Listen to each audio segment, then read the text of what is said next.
Yes, my friends, things in Miami are heating up fast, and not just because of the summer sun. Behind the scenes, tensions are rising, injuries are piling up, and what once seemed like a clear path to a Super Bowl berth is starting to feel a little more chaotic by the day. From devastating injuries in the secondary to bold quarterback moves that could shake up the depth chart, this isn't just another day at training camp. This is the kind of week that could define the direction of our entire season. And what's going on with Chris Grier now? Well, let's just say, if you think his job is safe, you might want to know what's really going on in Dolphins training camp. So, before we go any further, make sure you've clicked like, but only if you're a true Dolphins fan. And if you've been with us through the ups and downs for over 2 decades, leave a comment saying, "Go Dolphins!" My heart bleeds teal and orange. Now, let's dive into everything I'm hearing from camp, because things are getting real fast. Back to the news. Safety Ashton Davis also got banged up, though his situation isn't season-ending. McDaniel clarified that Davis suffered a non-contact injury,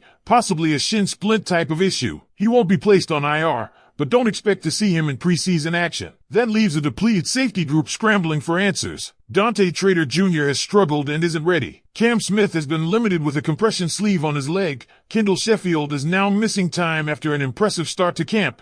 And now it's up to guys like Elijah Campbell, Patrick McMorris, John Colbert, and John Saunders Jr. to step up. Talk about desperation mode. Even with Mike Hilton now in the fold, it's not enough. Rumors are flying that the Dolphins were in contact with players like Rasul Douglas, Asante Samuel Jr., and Stephon Gilmore. Only Hilton has signed. And here's the problem, even though Spotrac reports $12.3 million in cap space, those numbers don't include new signings like Jack Jones, Daniel Brunskill, and Cornell Armstrong. Realistically, Miami may have just around $7 million to work with, which means more cap-clearing moves are on the horizon. Sealing a Zach Sealer extension could be the key. That would open up space immediately, something Grier should be prioritizing right now, not tomorrow, now. On the field, it was another day of pads, and Willie Gay Jr. continues to be the heartbeat of the defense. Multiple sacks, consistent energy, and a commanding presence. He's been everywhere. Mike McDaniel even called him one of his favorite veteran additions ever. Gay's relentless pursuit of excellence is setting a tone that younger players need to emulate. Tua Tagovailoa continues to shine in camp,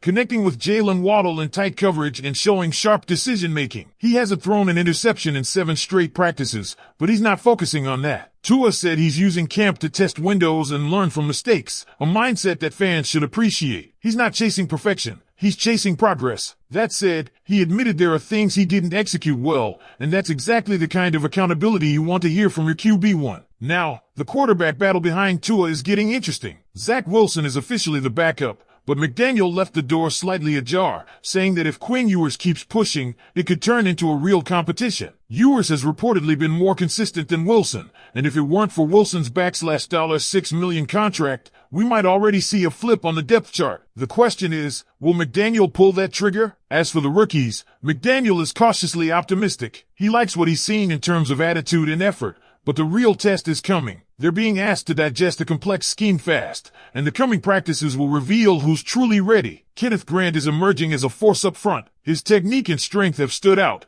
and his ability to disengage and plug run lanes has caught everyone's attention. Wide receiver Eric Ezukanma says he's feeling healthier and credits new wide receivers coach Robert Prince for simplifying the playbook. Meanwhile, Darren Waller continues to impress and was even spotted chatting with Chris Grier and owner Stephen Ross. Let's hope Ross was pressing Grier on why this team is falling apart at cornerback. Because let's be honest, Grier's seat should be scorching hot right now. And speaking of Stephen Ross, this was his first visible appearance at camp. He's watching closely, and you better believe he's asking questions. This is a team expected to compete for the AFC East crown and make a legitimate Super Bowl run. But unless this secondary gets patched up immediately, this defense is going to be in survival mode. Now, the energy at camp is high. Jalen Waddle continues to be a consistent force. Alexander Madison, a bit underwhelming early on, has started to show real juice in pads. Ollie Gordon is flashing physicality. Patrick Paul, the offensive lineman, looks like he's turned a corner and is handling top competition like a seasoned vet. Seiler and Jonah Williams are developing solid chemistry on the line,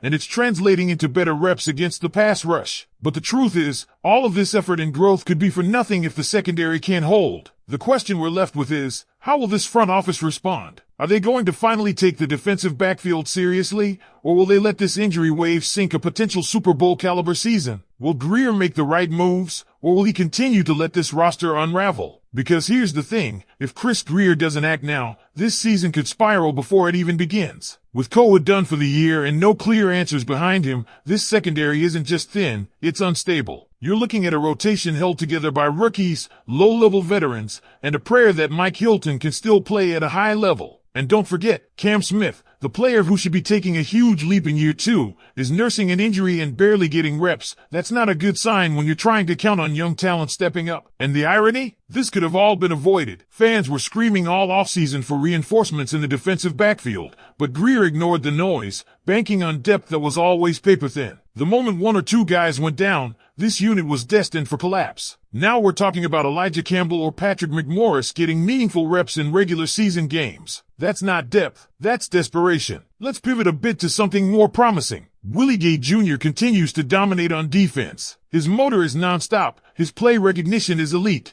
and his production has been insane. Pass breakups, sacks, tackles for loss, and he's everywhere. If there's a bright spot in this mess, it's Gay. This is a veteran who came in ready to work, and he's setting the standard in camp. And it's not just flashy plays. He's making impact plays that change drives, change energy, and could ultimately change games when the season kicks off. And that intensity is rubbing off on the rest of the defense. Kenneth Grant had his best day in pads so far, clogging run lanes and showing off his elite strength. He's anchoring that interior in ways that coaches can build around. Channing Tindall is also flashing at times. Finally, after a couple of quiet camps, he's making some noise with pass rush reps and physicality. The defense isn't without talent, but again, the corners could be the fatal flaw if nothing changes. Then there's the offense. Let's talk about Tua and the rhythm he's developing with Jalen Waddle. There's a comfort there, a chemistry that continues to evolve. Whether it's tight window throws or well-designed screens, these two are locked in. The coaching staff is also dialing up creative concepts to get guys open quickly, which is crucial given the uncertainty on the offensive line. Quick passes, screens, and short area timing plays are going to be the bread and butter, especially if the pass protection is shaky early in the season. Alexander Madison is quietly putting together a solid camp. He was underwhelming in shorts, but with the pads on, he's running with conviction and showing why the Dolphins brought him in. Ollie Gordon is another name to watch. His physicality on back-to-back runs and the way he's breaking tackles, even in non-tackling drills, is turning heads. The run game might be better than we expect, and that's going to be key in keeping Tua upright and balanced throughout the season. As for the offensive line,